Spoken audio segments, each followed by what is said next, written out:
kebenaran firman Tuhan. Amin.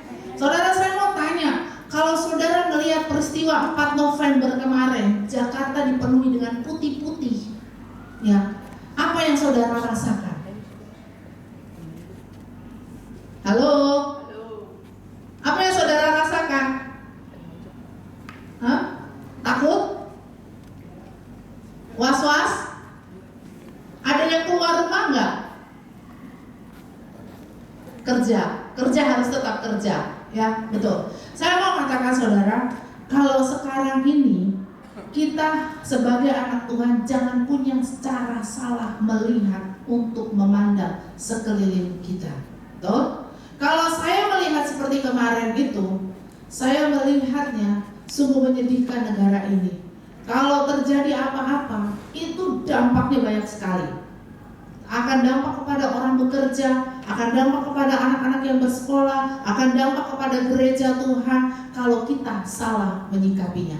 Betul? Sekarang kita mau belajar bersama-sama bahwa kita ini adalah anak-anak Tuhan yang ditempatkan di Indonesia tercinta untuk hidup kita menjadi berkat.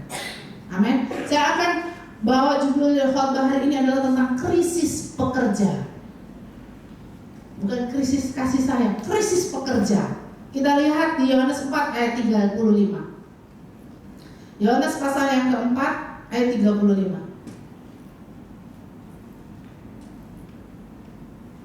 Yohanes 4 ayat 35, kita baca sama-sama, 1, 2. Bukankah kamu mengatakan 4 bulan lagi tibalah musim menuai? Tetapi aku berkata kepadamu, lihatlah sekelilingmu dan pandanglah ladang-ladang yang sudah menguning dan matang untuk dituai.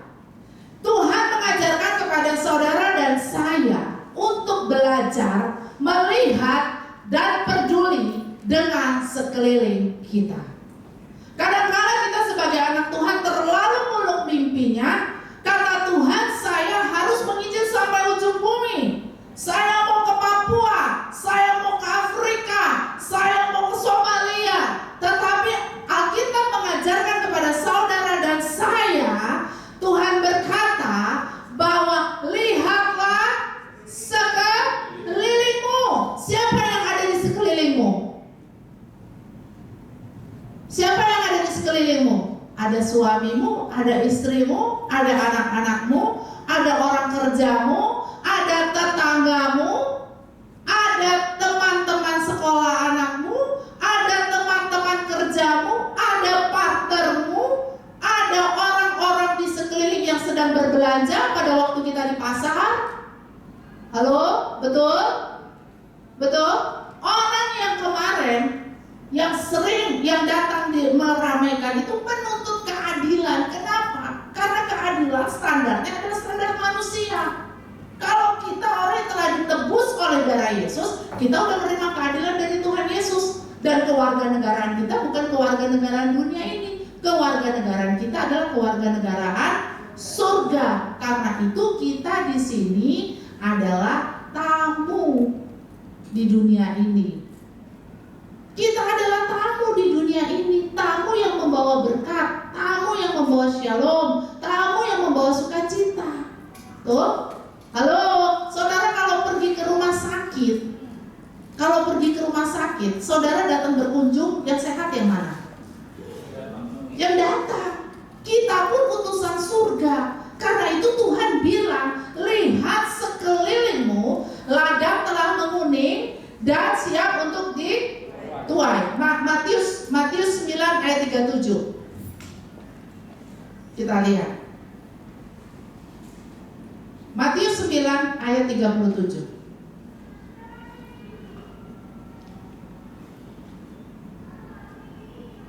Matius 9:37, 1, 2, 3. Hanya kepada murid-muridnya, tuaian memang banyak, tetapi pekerja sedikit. Tuaiannya banyak, pekerjanya kurang. Halo, saya berharap anak-anak Tuhan, gereja Tuhan di tempat ini bisa menjadi di dalam golongan pekerja-pekerja yang sedikit ini. Di dalam golongan pekerja-pekerja yang bisa berdiri untuk menuai jiwa-jiwa. bukan menjadi provokator, bukan menjadi seorang yang sembarangan aja membroadcast.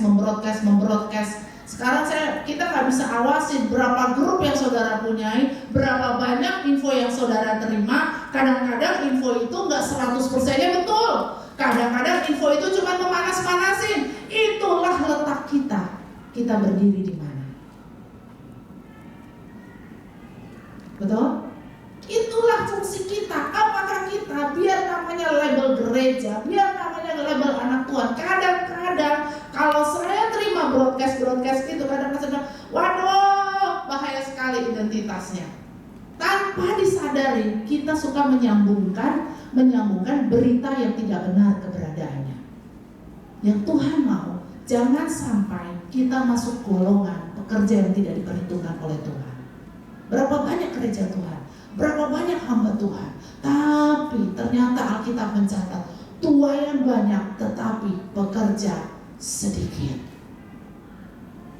Kita adalah pekerja-pekerja yang ditempatkan Tuhan di bidangnya masing-masing, di tempatnya masing-masing, di lingkungannya masing-masing, di pekerjaannya masing-masing.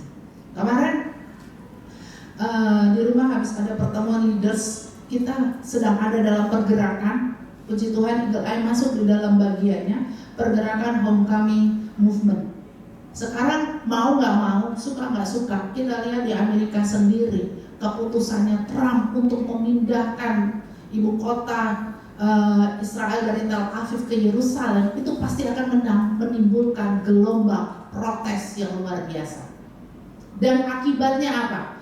Akibatnya akan berpengaruh kepada segala bidang. Nanti orang Indonesia yang nggak mau tahu dan loh, kenapa jadi begini? Loh, kenapa? Jangan jadi orang Kristen yang cuma lahlo. Jadi orang Kristen yang cerdas, yang mengerti apa yang Tuhan mau. Karena ini saatnya sudah akhir dari akhir zaman. Kita mau masuk di rombongan yang mana? Kita mau masuk di dalam rombongan yang membawa orang-orang di dalam kebenaran firman, atau kita mau masuk di dalam rombongan yang terlibat di dalam kegiatan-kegiatan yang membuat kita jauh dari Tuhan. Oh, jadi saya nggak boleh bekerja? Siapa yang bilang? Waktu engkau bekerja, jadilah berkat di tempat kerjamu.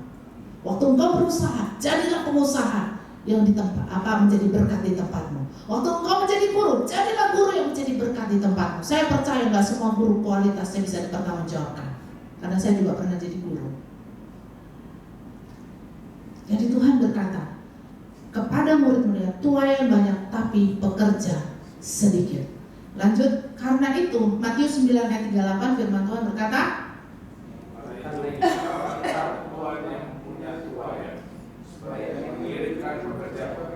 untuk tuaian itu. Saudara pun kalau minta orang-orang yang bekerja di tempat saudara, minta pekerja-pekerja yang mempunyai hati untuk menuai jiwa-jiwa dimanapun saudara berada. Ya, jadi dikatakan, kenapa kita harus minta seperti Bapa? Karena Tuhan mau pekerja yang Tuhan inginkan bukan sekedar ditabiskan menjadi pendeta, bukan sekedar pintar bermain musik, bukan sekedar menjadi worship leader, bukan sekedar menjadi pendoa syafaat, bukan sekedar melayani Tuhan asal-asalan di gereja. Saudara, sebenarnya manifestasi orang melayani Tuhan di gereja itu adalah memberikan buat Tuhan, betul? Kalau kita di gereja bisa memberikan yang terbaik buat Tuhan, maka saya percaya di luar pun dalam hidup sehari-hari kita mampu memberikan yang terbaik buat Tuhan dalam pekerjaan kita. Amin. Tapi kalau orang yang tidak bisa menghormati hari Sabat, orang yang tidak bisa mempersembahkan yang terbaik pada waktu kita harus berselebrate dengan Tuhan, saya menyaksikan bagaimana kehidupan sehari-harinya di luar sana. Jadi kalau kita sudah punya gaya hidup surga, sehari-hari kita punya gaya hidup surga, sehari-hari kita melayani jiwa-jiwa, saya percaya pada waktu kita masuk ke gereja, kita nggak akan menjadi orang yang munafik, tetapi kita akan menjadi orang yang tetap membawa gaya hidup surga. Amin. Karena itu miliki gaya hidup surga. Karena itu Tuhan bilang, minta sama Bapa, pekerja menurut standarnya Bapa, pekerja yang menurut standarnya Bapa. Yang pertama tadi Yohanes 4 ayat 35 adalah melihat dengan cara Tuhan melihat. Jangan kita melihat orang yang menjengkelkan itu adalah kita. Jangan kita melihat orang yang ribut itu adalah satu bencana bagi kita. Jangan kita melihat orang yang menyusahkan itu adalah satu bencana bagi kita. Tetapi itu adalah ladang, itu adalah siap dituai, sehingga kita mampu bagaimana kita harus bersikap. Amin. Nanti saya akan kasih contohnya, bagaimana orang melihat dengan cara Tuhan dan dengan cara dia melihat sendiri. Yang kedua, Tuhan mau merasakan seperti yang Tuhan rasakan. Matius 9 ayat 13, salah satu contohnya. Ada sekitar 8 ya Tuhan kitab yang menulis di kitab Matius, tapi saya ambil contohnya Matius 9 ayat 13. Kita mau bukan hanya melihat, tetapi kita juga merasakan seperti yang Tuhan rasakan. Kita lihat 1, 2, 3.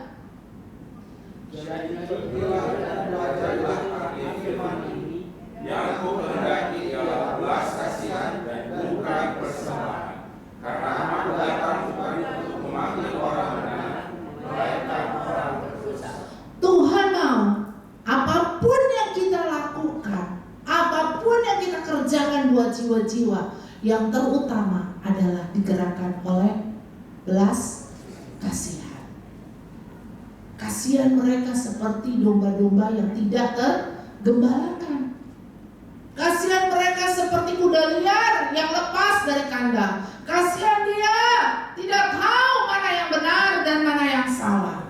Tuhan mau kita dalam melayani, kita dalam bekerja, kita dalam melakukan pekerjaan Tuhan, yang utama adalah belas kasihan kepada jiwa-jiwa.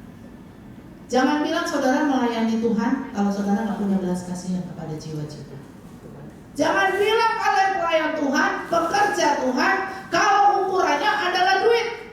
Bukan ukurannya adalah pasien dia. Kalau tidak dilayani, kemana jiwanya akan pergi? Yang menggerakkan kita itu adalah belas kasihan, hati Bapa.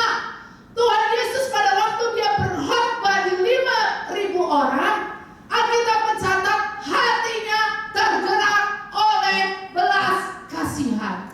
Tuhan Yesus pada waktu datang ke makamnya Lazarus bukan karena dia sahabatnya, tetapi dia melihat bagaimana Maria menangis di kakinya. Dia hancur hati, dia minta belas kasihan Tuhan. Akhirnya kita mencatat bukan sekedar belas kasihan, tetapi maskullah hatinya Tuhan Yesus. Maskul itu hatinya di atas daripada belas kasihan. Hati Tuhan Yesus benar-benar hancur melihat bagaimana Maria menangis, minta tolong sama Yesus, lakukan mujizatmu buat adikku. Kadang-kala kita nggak punya belas kasihan, sekedar berdoa buat orang yang membutuhkan.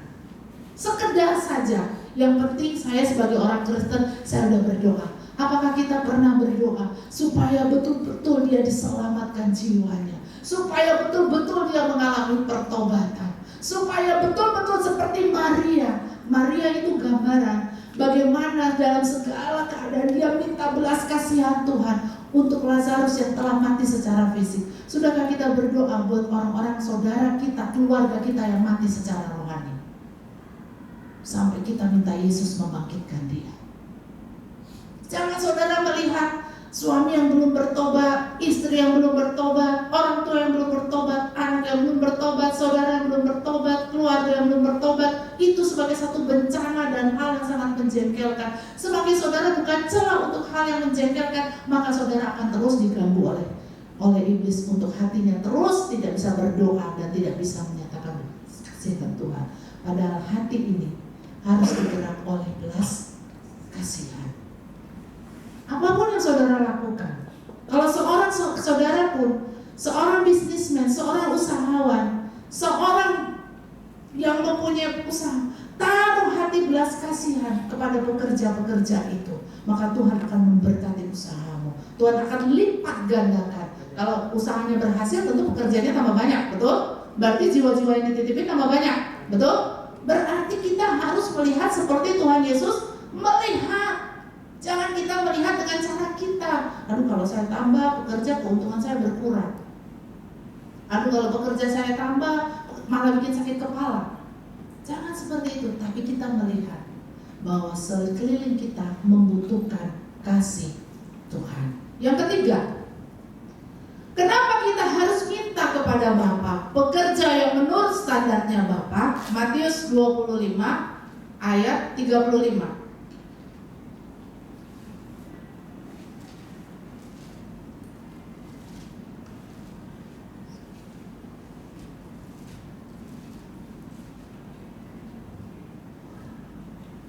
Ayat 35 dan 36. 1, 2, 3. Ketika aku lapar, kamu memberi aku makan. Ketika aku haus, kamu memberi aku minum. Ketika aku seorang asing, kamu memberi aku tumpangan. Ketika aku telanjang, kamu memberi aku pakaian. Ketika aku sakit, kamu melawat aku. Ketika aku di dalam penjara, kamu mengunjungi aku. Berarti Tuhan mau sebagai pekerjanya Tuhan peduli sama orang lain. Peduli sama orang lain. Karakter anak surga itu karakter yang suka memberkati. Karakter anak Tuhan itu karakter yang suka memberi. Kalau mental dunia senangnya meminta, tetapi mental surga sukanya memberi. Karena itu Alkitab mencatat jelas sekali, Tuhan berkata, ketika aku telanjang, kau beri aku pakaian. Ketika aku lapar, aku beri kau makan. Ketika aku haus, kau beri aku minum. Ketika aku sakit, kau mengunjungi aku. Sekarang saya bertanya, gak usah jauh-jauh, kiri kanan muka belakang, pernah gak saudara menghadapi ini? Apa yang pertama kali saudara lakukan? Biar aja dia sakit, salah sendiri, rasain, gak mau denger, makanya dia sakit, dilarang mabok terus, sekarang sakit perut. Halo? Sekalipun kita jengkel sama orang itu yang pernah kita nasihatin berkali-kali, dia tidak pernah mendengar.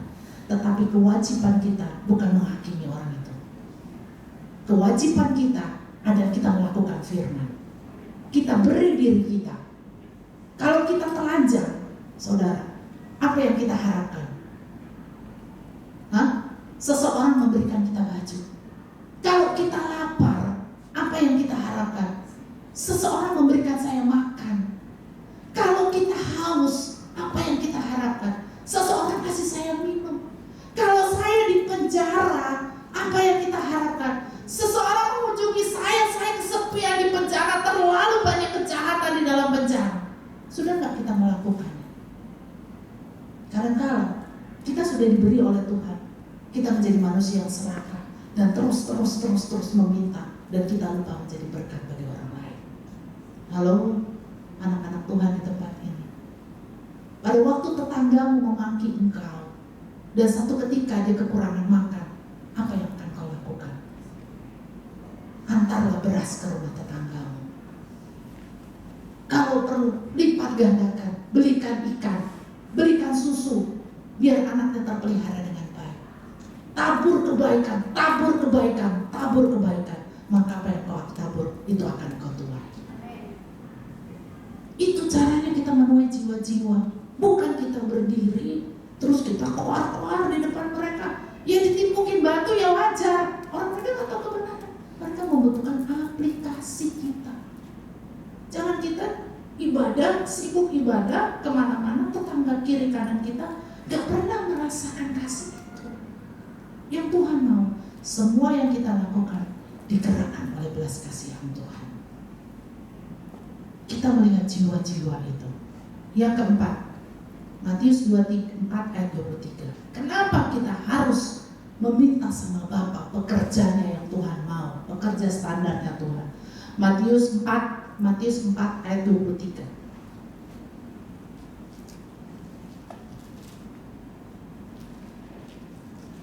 1, 2, 3. Dia mengajar dalam rumah-rumah ibadat dan memberitakan Injil kerajaan Allah, serta melenyapkan segala penyakit dan kelemahan di antara bangsa itu. Tuhan mau saudara dan saya menjadi pekerjanya yang bergerak bukan karena jadwal pelayanan, tetapi yang digerakkan oleh belas kasihan Tuhan. Kadangkala saya lihat anak Tuhan, dia pergi. Ini Tuhan Yesus ngajarin pada saudara dan saya. Yesus berkeliling di seluruh Galilea, ia mengajar, lalu memberitakan Injil Kerajaan Allah. Sekarang saya mau bertanya, saudara sebagai pelayan Tuhan semuanya, kalau saudara bertamu ke rumah orang, apa yang saudara bicarakan? Kalau saudara bertemu dengan orang yang belum mengenal Tuhan, dia berbicara tentang perkara-perkara dunia, saudara sebagai terang Kristus, apa yang saudara katakan? Halo? Seseorang menyampaikan kabar buruk kepada saudara, saudara datang ke rumah itu, saudara disampaikan kabar orang yang membenci saudara, memfitnah saudara, menghakimi saudara. Apa respon saudara di tempat itu?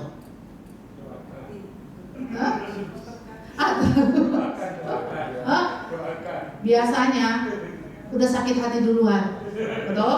Akhirnya jadi gosip. Wah, memang dia tuh, saya tahu kok, dia itu dulu ya. Wah, kamu belum kenal aja, belum tahu sama dia, siapa dia sebenarnya. Halo, kita jujur aja deh, benar nggak? Seringkali kita keluar masuk ke rumah orang, kita tidak membawa Injil kebenaran Tuhan. Face to face, Tuhan mengajarkan, dia keliling kota dari kota ke kota, dia mengajarkan kepada saudara dan saya. Kalau kita punya Kristus, kita selalu bangga. Jika Allah di pihak kita, siapa yang dapat melawan kita? Nggak ada. Amin. Maunya cuma kemenangan sendiri. Seharusnya Allah di pihak kita, Allah bersama dengan kita. Gaya hidup kita pun harus merepresentasikan gaya hidupnya Allah, gaya hidupnya Tuhan.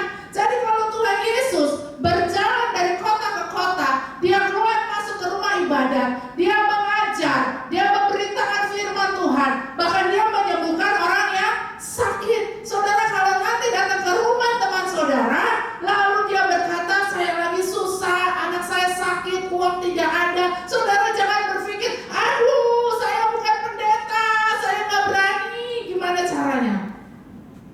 Itulah saatnya saudara mendemonstrasikan kuasa dan kasih Tuhan dalam hidup saudara kepada teman saudara.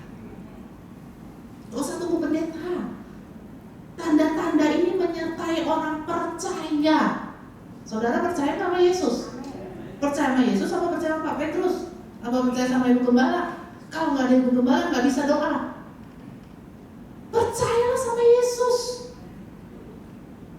Jadi kemanapun kita pergi, keluar masuk ke tempat usaha, keluar masuk ke sekolah, keluar masuk ke rumah teman kita, kolega kita, apapun, lakukan seperti apa yang Yesus lakukan. Dia berjalan dari kota ke kota, mengajar di rumah Tuhan, memberitakan Injil kebenaran, menyembuhkan yang sakit, menceritakan yang buta.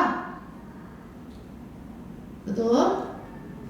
Kita kan selalu bilang Allah di pihak kita. Segala kuasa sudah diberikan kepada kita. Di tahun 2000-an ada tren sekali yang tulisan WWJD, What would Jesus do? Ada kalungnya, ada gelangnya. Itu tujuan dari orang yang buat itu, yang booming di Amerika itu adalah pada waktu kamu memakai gelang WWJD, what will Jesus do? Ya. Pada waktu kamu memakai gelang WWJD, kamu melihat orang susah, kamu diingatkan oleh tulisan itu. Kalau Yesus melihat orang susah itu, apa yang Yesus lakukan? Itulah yang harus kamu lakukan. Jangan cuma sekedar kita senang dengan aksesoris, tidak mengerti arti aksesoris itu. Kalau kamu melihat orang kecelakaan di jalan, apa kamu akan pergi seperti itu? Bayangkan apa yang Yesus akan lakukan kalau dia melihat orang itu. Jadi saudara, kalau kita benar kita pekerjanya Tuhan, bukan hanya berdiri di tempat ini, tetapi pekerjanya Tuhan adalah pekerja yang mengerti isi hatinya Tuhan. Yang kelima, kenapa kita harus minta pekerja menurut standarnya Bapa? Matius 6 ayat 12.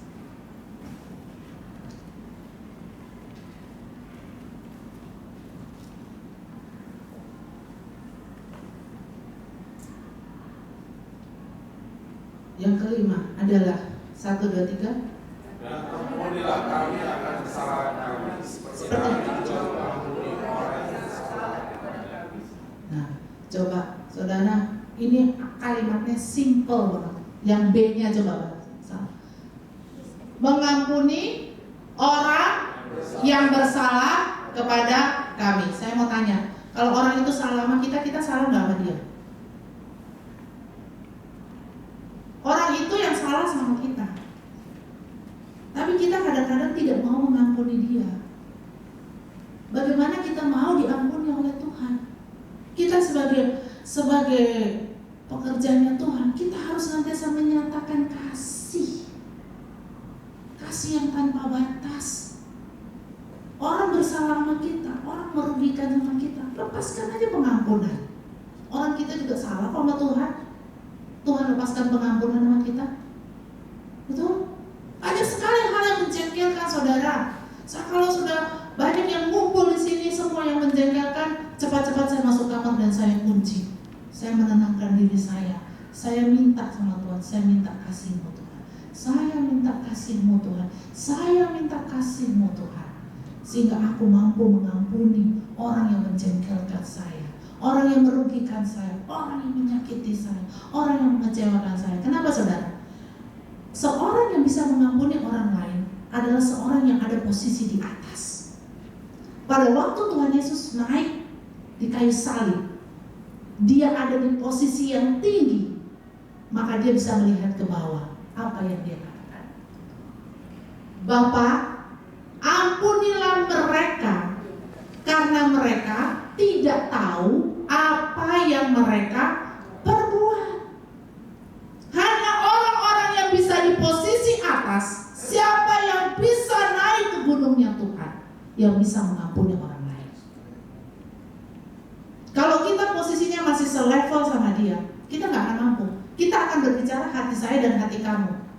Kamu nyakitin saya juga bisa nyakitin kamu. Kamu ngecewain saya bisa lebih ngecewain kamu. Kamu merugiin saya, tunggu tanggal mainnya. Saya rugiin kamu lebih dari apa yang kamu buat. Itu orang hidup di dunia. Tetapi hebatnya kita, pada waktu kita bisa menerima karya salib Kristus, kita bisa terima kuasa pengampunan itu, dan kita bisa berkata kepada orang. Kalau orang itu bikin salah kan tentu dia nggak tahu ya. Ada nggak sih orang sengaja bikin salah supaya masuk penjara? Hah? Hanya orang yang gila kali ya, dia sengaja bikin salah supaya masuk penjara. Orang gila aja masih pengen bebas di dunia, masuk di rumah sakit jiwa suka nggak mau, lari lagi dari rumah sakit jiwa. Betul? Hanya orang yang nggak tahu lah orang apa, yang dia pengen masuk penjara. Sama juga. Orang yang berbuat salah sama kita, dia nggak mengerti apa yang Tuhan mau dalam hidupnya. Dia nggak mengerti apa yang Tuhan rancangkan dalam hidupnya. Sehingga dia melakukan kesalahan-kesalahan karena kita lebih tahu, diberikan hikmat oleh Tuhan. Hanya orang yang bisa naik ke bawah, hanya orang yang posisinya tinggi, seperti Yesus di kayu salib, yang mampu mengampuni orang lain. Kalau kita udah menerima karya pengampunan, karya salib Kristus, maka posisi kita harus lebih tinggi dari posisi orang yang di dunia ini. Kalau orang itu tahu, ngapain capek-capek mesti demonstrasi? Ngapain capek-capek mesti menuntut ini, menuntut itu? Udah enak kerja baik, anak sekolah bagus, tetapi karena tidak mengerti keadilannya, dia menghitung keadilan secara manusia. Ayo gereja Tuhan, saya mengajak kita semua, pastikan kita ada di dalam kualifikasinya Tuhan, menjadi pekerja yang bisa melihat, merasakan, dan melakukan apa yang Tuhan mau. Saya akan memberikan contoh. Ada 2 contoh di Alkitab. Ya, respon orang yang pekerjanya, orang yang mengerti apa yang Bapa mau dengan yang Bapa tidak mau. Yang pertama, saya mau kasih contoh